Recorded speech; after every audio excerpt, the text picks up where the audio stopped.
Okay. And I don't have, do you have a slide clicker? The clicker's right on the table there. Oh, here we go.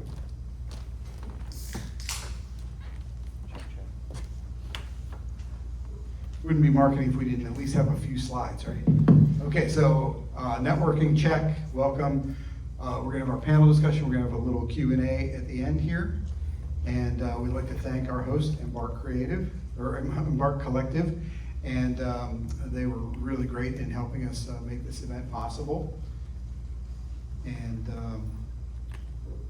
we are, this is just a little bit of information. I won't bore you with it too much, but even in our current state, we have over 300 members representing all kinds of marketing functions within our Tampa Bay area. And my personal agenda as your incoming president is really two things. One is I want to make sure that we have every opportunity for the AMA Tampa Bay to give to you all what it's given to me and my company, which has been a lot of great networking, a lot of great experiences, and a lot of really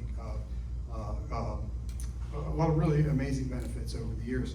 And also, I think that we as marketers are in a time of unprecedented change with AI, and I want to make sure that we have programming that we're bringing to you all that is kind of helping you stay abreast of things that are changing and not get blindsided by things that are happening in the world. So we've got a great programming calendar, and I personally, I think that's one of the most important things we should be focusing on. But I also invite all of you to come and talk to me privately, shoot me a message. If you have something, a burning idea for a program or something that we should explore, something that you would personally like to get out of the chapter, we love to connect the dots, so talk to me about it.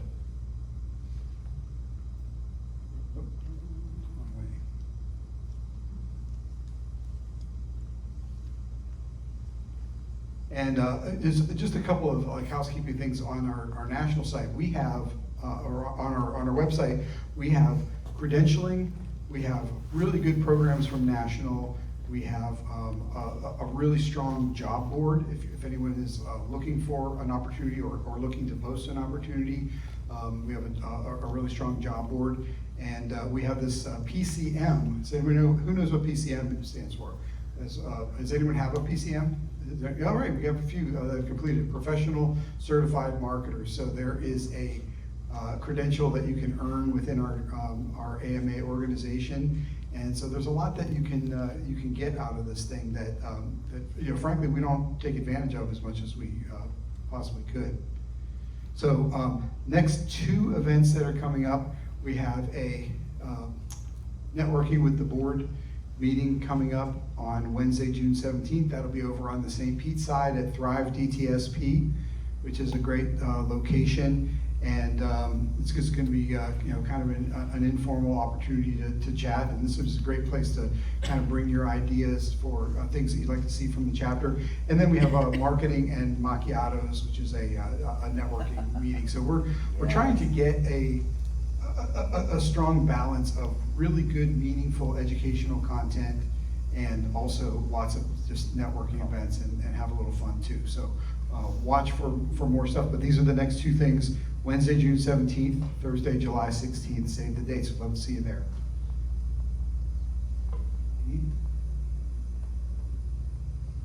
And become a member, blah, blah, blah. All right, let's get started. Let's do this. Do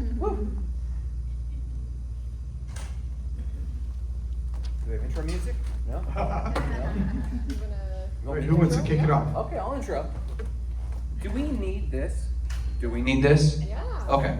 I've been rando selected to kind of do an intro here. I'm Grant Sparks. I don't know if you looked any of these lovely people up. I started a web design company back in the day. How many people actually do web design as part of your role? None! Wait, Okay, got some half hands, people. shaky hands, definitely reticent hands.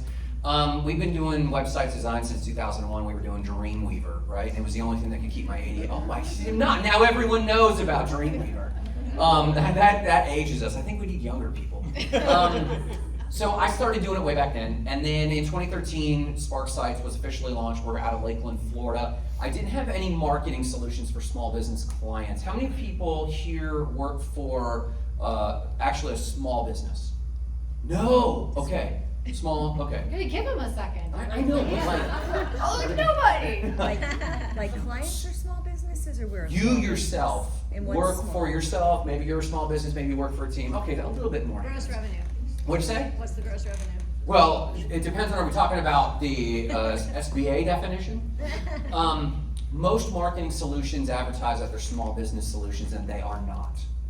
The average small business owner makes how much? Anybody? Come on, marketers, we gotta know our market, right? What's the average take home or average revenue of a small business? $58,000 a year. So when you talk about the average marketing service, right? And people say, oh, just $2 to $4 grand a month and we'll do your ads and your SEO. Come on, that's not for small business, right?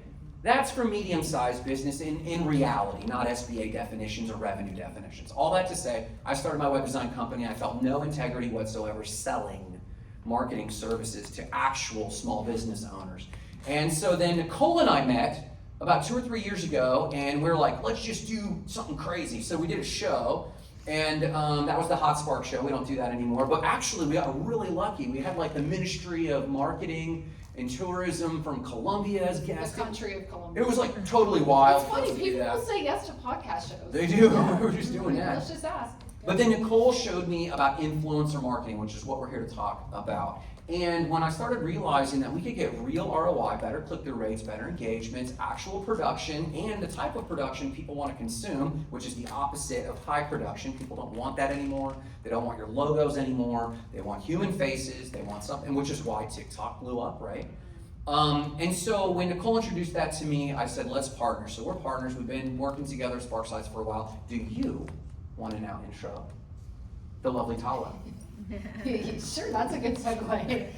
Hey, you guys. So I'm going to go ahead and intro Christine because through influencer marketing and building a community of hyper-local influencers and travel influencers, I got to meet Christine, and she moved from South Florida to Polk County, where we all reside, and we quickly became friends. I actually think you reached out for some travel coaching, but in the end, you must have worked like 3 or 4 marketing campaigns together now with small businesses, from restaurants to health brands.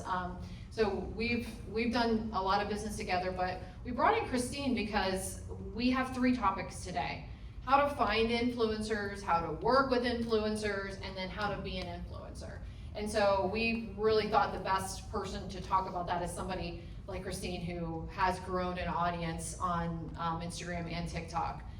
So she's gonna be here talking to us about how to actually be an influencer, create a brand, a personal brand, which we know is so important these days. So Ultimate Girl Mom. Shout out Yeah. hashtags. yes, if you guys wanna look her up, Ultimate Girl Mom, on both TikTok and Instagram, and I think you're gonna be presenting on the 3rd slide. I think we use her for nearly every campaign at this point. I'm thankful. Yeah. Thank you. Thank you for that. Because the deliverables are so phenomenal, which we'll go over when we get there. Yeah. But I love the fact that you're here. We've never actually shared the stage, have we? No, we haven't. Oh, okay, this is I gonna don't be know about super the mic. I'm not really good with mics, so I'm gonna take off if it's okay There with you you go. guys. Yeah. I'm not a mic person, so I'll be very out there. What about me? I am Christine. I've been a influencer, well, content creator influencer, because I don't like the word influencer, for about 8 years now. I actually just recently stopped working full time as of like 2 weeks ago. So I've been doing influencing and working full time for the last 3 years hard. So this is actually like my first break to like actually take content creating on its own. But essentially I have a little over 100,000 on Instagram, and then about 5,000 to 10,000 between TikTok, Facebook, YouTube, Pinterest. I'm like a little bit of everything. But essentially I will kind of share a little bit more about me in a few minutes. So we'll get to my slides. Okay, Absolutely. awesome. And then real quick question before we let Nicole start here. How many of you are here just because you're like, AMA is awesome? Yeah, everyone should raise your hand when I ask that. And then the follow-on question, how many are here to learn about how to find influencers? Okay, how to work with them? Okay, how to be an influencer. Okay, there we do need more of that. Okay, that's good. I just wanted to get a feel for kind of what everyone Yeah, that's what I was gonna ask, is how many of you are in here as an AMA member? How many of you are a diesel mechanic that came in off the streets? Yes! We have our guy. We appreciate you. It's not easy to walk into a networking event. It's much like, especially when you don't know anyone. So good on you, man. So thanks for coming. We are so glad to be here. We're here today because I started pitching all kinds of groups on sharing and educating about influencer marketing because I feel so passionate about it. It is something that is more of a mission for me. You know, when I was 18 years old, when I got out of high school, it was go work as a server or go sit in a call center. Like fast forward 25 years, and now you have kids making thousands of dollars on TikTok, thousands of dollars on Instagram. The opportunities are endless. And so now I have become passionate because I see how much money people can make, how much stay-at-home moms can make as a supplemental income. And so it has really, really led my life for the past 10 years, especially when I was handed a budget of thousands of dollars from multiple clients, and they said, find me an influencer. And this is back in 2019. And back in those days, we had to do it the old-fashioned way. Okay, how many of you guys have any kind of budget for or a huge budget for an influencer right now? Or any content creator? Probably not a lot, yeah. So you What's considered a huge budget? I guess you know what, you're right, any budget. Any budget. Okay, good. It means you're working it into your marketing strategy. I love that. Well, in 2019, when they handed me this money and said, find me an influencer, I had to go digging. I had to go looking scouring Instagram for hours, honestly, me and my assistant, because we're had to find the right influencer. And then you had to reach out to them and hope that they responded. And then you had to negotiate. And so it's not necessarily like that anymore. So, luckily for you guys, those organic outreach can still happen, but we've come a long way. We've come a long way in the influencer industry. All right. The hardest part about me is I'm long-winded, and we're gonna have to get through this pretty quickly. How much time do we have? It's about 30-40 minutes. Total? Won't be going until 8:52. Start waving your hands around when I'm getting to the 15-minute mark.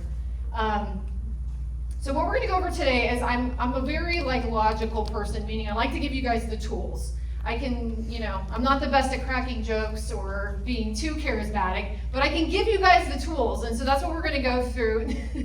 We're gonna go through next, because platforms like Meta Creator, Marketplace, and other influencer software is now available to you. And there's different price points for that. But something we want to emphasize really is back in the day, follower count meant something. It was really one of the biggest metrics that we would look at when we were looking for influencers to represent a business or brand. It's not really the case anymore these days. So has anybody here heard of Meta Creator Marketplace? Is anybody using it? Woo! Okay, kind of, yeah. Meta came as a solution because brands were working with influencers and they weren't following FTC regulations by being transparent about the partnership. And so a way for Meta to get to, one of the reasons is one of the ways Meta was able to get in control of that is by creating a marketplace where paid partnerships were able to be labeled, and so there was advertising transparency online. But for us as marketers, the tool is very dialed down. You can do everything from country, followers, interest, age, gender, very, very specific. So this is a really, really great free tool. If you're already in Meta Business Suite managing clients, even for your own business, you can use this today. You can launch campaigns, if you can see on the left-hand side. So if you have a specific product or promotional campaign, you can start your campaign here. You can it will take you through steps to fill out the campaign details, and you can launch it on the marketplace so that influencers see it and they can apply. So not only can you go look for them, but you can also set it up so that you have people coming to you as well. It makes it really, really helpful. Influencer management software. Have you guys started to use this? Okay, and in the beginning, it was kind of expensive. I think I paid $1,000 a month for one of these influencer management platforms, but it was streamlining a lot of things. Now with Meta Creator Marketplace, I don't know what the price point is for some of these now. I still think that they're helpful. They can help you do what we're talking about today. They can help you find influencers, and they can also help you build out affiliate programs and have more some like tracking tools and things like that. So if you're managing influencers on a regular basis, or you want to start to, this is a really great way to be organized from the beginning. But something I wanted to really push today is that influencers, and that term, like Christine was saying, is like, sometimes there's a stigma attached to it, right? But influencers are content creators. Content creators are also brand ambassadors. They're also marketing partners. So it's really interchangeable. And I think we're getting away from that stigma that influencers have had for a few years as this industry gets more standardized, and content creators are seen more as marketing partners than just somebody who's, you know, got video skills. So one of the first places that you guys can look to find influencers is within your own company. They're called employee generated content. If you guys have ever heard of Staples Baddie? Anybody heard of that? She just started posting like while she was working in Staples, and it went viral on TikTok. And it's such organic, like authentic content. There was like, Staples luckily saw the writing on the wall and let her keep going with this, and I think she's still with them. But within your own employee workforce, those are the people that already know about your business and your company. If they're willing to get on camera, then there's, you know, no better partner than an employee that already works with you. And you can create programs within your company that will allow you to compensate them in some way, you know, and you can figure that out. Between that and then hyperlocal creators. Are you guys familiar with hyperlocal? These are the people who live here in Tampa who probably post about Tampa a lot, whether it's restaurants, places to go, things to do. These are really great partners because they already have followers inside the city, where, especially if you're a brick and mortar and your goal is to get foot traffic in, or maybe, you know, you have an event coming up. Hyperlocal influencers, especially with AMA, that you probably have all kinds of content creators within your group that would already post about some of the events coming up. And then you got your niche communities, moms, foodies, fitness, and hobbyists. If you are trying to target a certain market, there's tons of Facebook groups and communities now that have that market already going, and you can tap into them, and they are usually really great marketing partners. We have a case study here actually with Christine. You can't tell, but she's in this picture, and she's been one of our case studies for our presentation because we teamed up with Harborside and Winter Haven. You might not be familiar, they're on the chain of lakes, but we had such a good time with this partnership and this campaign because we needed something Instagrammable in their content. So we worked with them to create this fishbowl drink. Have you guys ever seen the big giant glasses? It looks like you can barely pick them up, but they're like aqua blue, and they have Swedish fish on top, and I'm like, perfect. That's Instagrammable, let's do it. The number of Swedish fish bowls they sold was one of our KPIs. Because when they saw that in the content, and I think it's Christine and I think Savannah did it one too, they said that they sold over 240 in like the first 3 weeks. And so to us, we were like that, we didn't know that was gonna be a KPI, I'll be honest, but I did know that they needed something fun besides just a regular martini in their content to get people to have FOMO, for a reason to come in, for foodie bloggers to want to come and drive and actually come to their establishment. And so this was a case study, really amazing results between TikTok and Instagram, because how are people finding restaurants at this point? They're going in TikTok or like looking for local places. Every restaurant I tried in the past 2 years has been because of an influencer on Instagram. Yeah, you're searching or it comes up. I mean, just if you click on any kind of foodie content, next thing you know, you have everybody in town. And so, you know, that's how you find the next place you're going to visit. And it's an amazing opportunities for restaurants. So we had a lot of fun with this one. If you are going to do stuff manually, like the good old days, you can still search hashtags. They are still relevant and helpful. And so you can do hashtag Tampa Bay. The people that you find using those hashtags are usually content creators who are also using those hashtags. And those are people that are frequently posting and are usually influencers. You can also search keywords in that search bar. Instagram is and TikTok are both becoming, or already are, like search engines, right? So you can look that way, but network in person. Coming to things like this is a perfect opportunity to meet content creators you may not know, because content creators are just everyday people, right? So you don't know, but I would say continue to network in person and ask people, hey, are you happen to be a content creator? Or hey, can I follow you on Instagram? And then you go to their Instagram and they have 100,000 followers. You're like, wow, I'm good to know. But networking in person is still a really, really great way. And then local Facebook groups. Are you guys part of any local Facebook groups? I feel like, okay, in Lakeland, it's like all the restaurants, whatever, mom groups, there's a ton of opportunity there. And then honestly, you just searching Google, and then Christine shared this with me today, there's a website called FeedSpot that lists all the top influencers in like the city that you live in. And how to, State, area. and the type, it was like top foodie influencers, top mom bloggers in Florida, FeedSpot.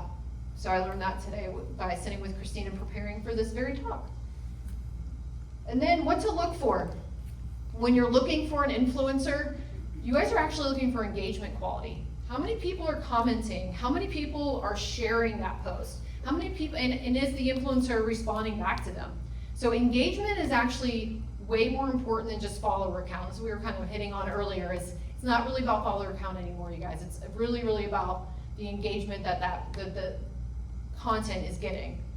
And then community trust and shared values. Anybody you partner with is gonna be somebody that is going to be representing your brand. So obviously shared values are very, very important, and you'll be able to tell by the type of content that they post if they share those values with you. And these are just some of our influencer partnerships. Some of the ones, has anybody ever seen Trying Something New on YouTube? Their travel family with the crazy, okay, usually somebody knows her. And that's how you find influencers, you guys.